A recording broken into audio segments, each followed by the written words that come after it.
Welcome to Barrel Banner, your channel for all things whiskey. My name is Chris, and today we're putting Old Weller Antique against its bigger brother, Old Rip 10. So which whiskey will come out on top? Stick around and find out here at Barrel Banner.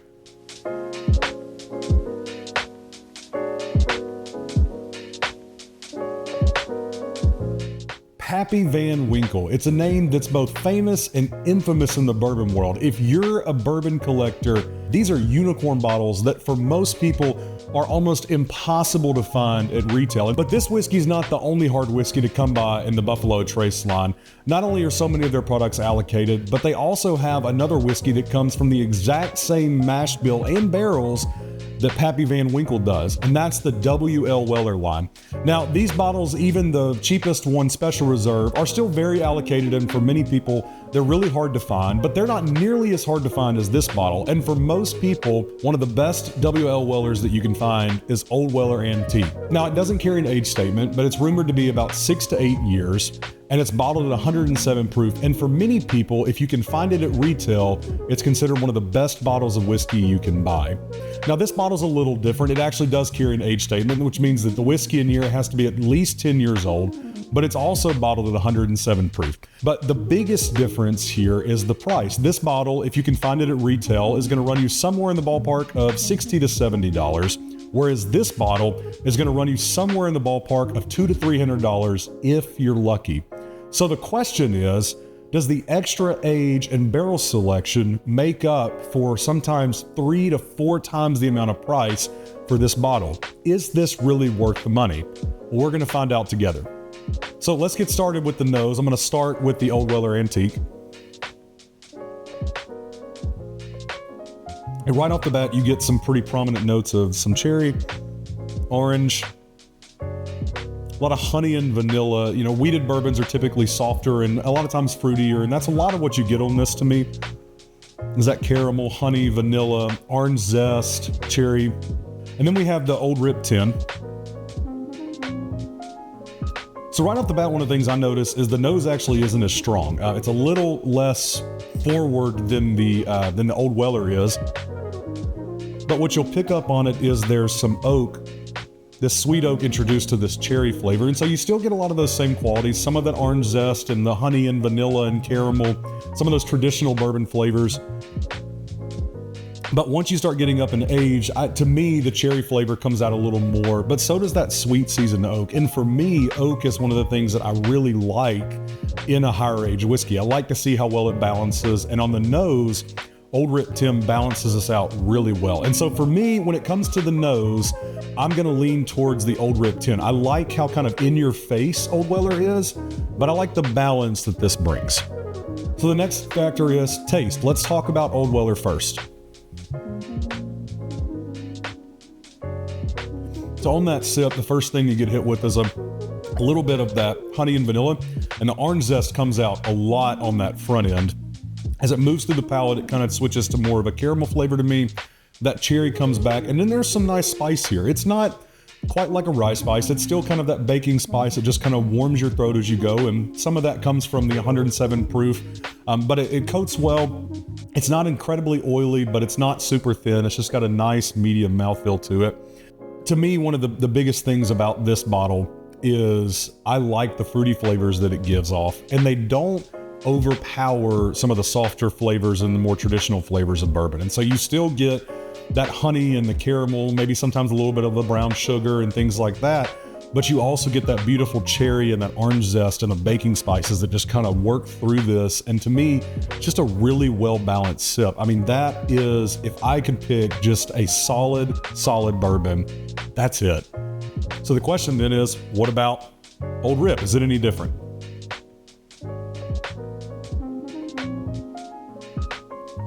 Right off the bat, they're pretty different. This one to me, oh man, you know, it starts off just heavy caramel and vanilla and seasoned oak. And that's where I think the age really starts to shine with this, is that wood flavor comes back in, and that oak flavor just balances so well with the sweetness.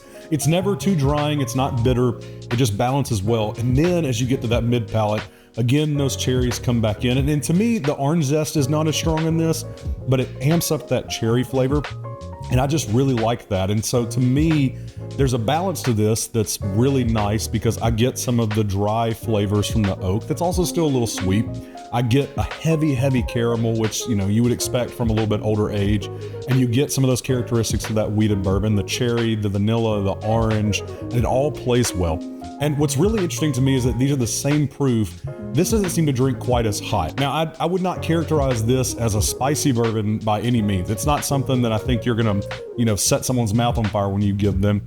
But to me, this drinks under the proof. And so I don't lose any of the flavor, but it does have some of those harsher edges a little bit more mellowed out. And so I really enjoy that. All right, so moving on to the finish, we'll take another sip of each.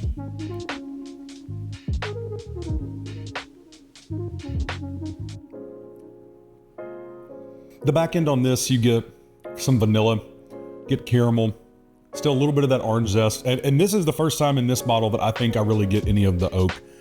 There's a little bit of that sweet oak on the back end and sticks around. This is not by any means an incredibly long finish, but it's a pleasant finish that does stick around for a little while. And so I really enjoy that. We'll try the Old Rip now. One more time. And that caramel just hits you so hard. To me, the biggest difference between these bottles is that oak presence, and I think it even shows on the finish. This has a longer finish to me. The back end is where you get a little bit of the dryness from the oak, but not in a bad way. It doesn't suck the moisture out of your mouth, but it leaves you with this lingering oak and vanilla and baking spices that just sits. And if you've ever walked through a rick house, I know some people will tell you, well, it just reminds me of a rick house, but you smell that kind of old wood, you smell the whiskey, and you can just kind of feel it in the air. And that smell is the flavor that I have in the back of my throat right now. I can just really taste kind of that oak and the caramel and the vanilla and all those wonderful smells that I remember walking through the Buffalo Trace Rick House where this specific bottle is actually held, and you can feel that. And so to me, this has a much longer finish that shows its age. And to me, again, I'm gonna have to go with the Old Rip 10 in terms of finish. So the next factor is quality. Let's talk quality about both of these whiskeys. I think both of these are incredibly well-made whiskeys. One thing that I don't think you can ever criticize Buffalo Trace on is making low-quality products when it comes to their higher-end lines. I think for the Weller products, and for me, even all the way down to Special Reserve, I still think it's a really well-made whiskey. I don't think it deserves a $80, $90 secondary price tag that I see in some stores, but when you're talking a $30 whiskey, that's an incredibly well-made $30 wheated bourbon. And I think the same thing's true here. When you're talking $60, $70, maybe even $80, $90, I think this is an incredibly well-made whiskey here. This wheated bourbon, it has everything that you want from a good bourbon, and it's got the qualities of a good wheater that you want, those fruity flavors. It's not crazy on the spice. There's nothing in this. There's no harsh ethanol flavor or anything like that to me. You can tell this is a well-made whiskey, and there's a reason behind some of the hype. I'm not saying it deserves all the hype in the world and that it needs to fly off the shelves the way it does, but there's a reason this is a good whiskey. But then you have Old Rip, and Old Rip, obviously a little different. This is a bottle that's a unicorn bottle for many people. It's a bottle you're almost never going to see at retail. But the question is, if you can buy it at $200 to $300, is it worth it? And the answer to me is absolutely. I think this is one of those bottles that, if nothing else, it's really neat to have in your collection. To be able to say that you've got a Pappy is really cool, and I like that. And I get that we can get into the whole tater thing, but let's be honest. Sometimes it's nice to have bottles that people want to try and recognize immediately. But what's more important than that is what's in that bottle. And to me, this is an incredibly well-made whiskey. I don't think you could ever doubt that. I think it deserves $600, $800, $700, $900 prices on the secondary market? Absolutely not. To me, I paid $300 for this. $300 is where I'd stay. If you asked me to pay $400 for it, I'm probably not going to do it. But at $200 to $300, I think this is an incredibly well-made whiskey. And when you're talking about something that's a special pour to have, I think it's a great bottle to keep on your shelf if you can ever get a hold of one. But if you're asking me between the two, which one I think is the better value, I gotta go Old Weller.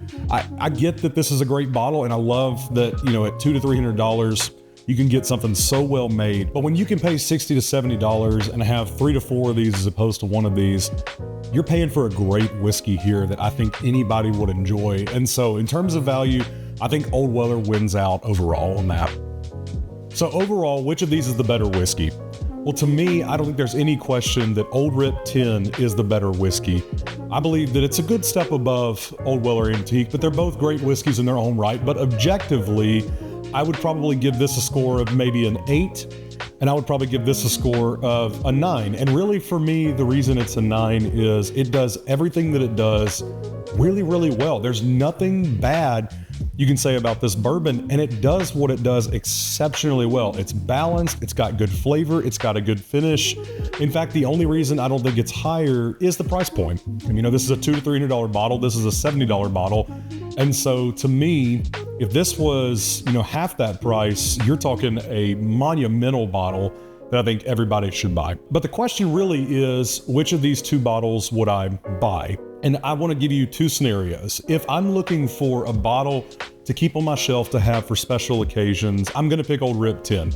I think it's a phenomenal bottle. I think it's a bottle that people know. It's a bottle that I enjoy. I've already gotten to share with a couple of my friends, and I'm going to get to do that again here soon, and I'm really excited about that. But if I'm looking for a bottle to keep in my collection, something I can drink and know that if I need another one, I can get another one, it's going to be the Old Weller Antique. I think if you're trying to drink this and not just have it for special occasions, this is the better choice all day long. Old Weller Antique has been around for a while, and it's the favorite for a lot of people for a lot of reasons. So overall, I think both of these are phenomenal bottles in their own right. This is the one I would pick most occasions, and this is my special occasion bottle if you can buy that. So, well, that's all I have for you today. Thank you for joining us on this episode of Barrel Banter. If you would do me a favor, if you would hit the like and subscribe button, that way you can keep up to date with our content and help us grow. I would really appreciate that. But as always, drink responsibly, and we'll see you next time on the Barrel Banter.